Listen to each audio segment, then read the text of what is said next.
So this was a traveling exhibition. It was organized at the Indianapolis Museum of Art, and then it went to the High Museum. So we got to travel to both locations so we can see things that maybe worked for them but wouldn't work for our audiences or our spaces. And we would walk around taking pictures of specifically how the lights would hang. We would be digging behind the cases and looking for things like how they hit a chord.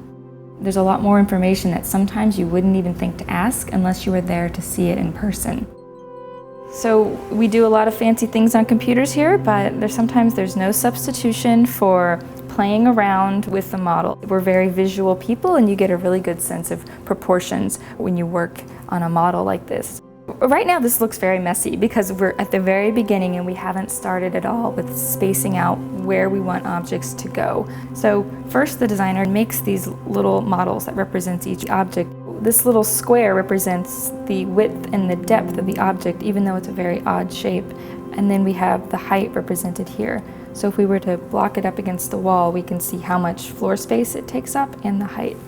You can see we have all of these, the wall sections, and these all represent the real walls that are in the gallery that we can move around and position as we want.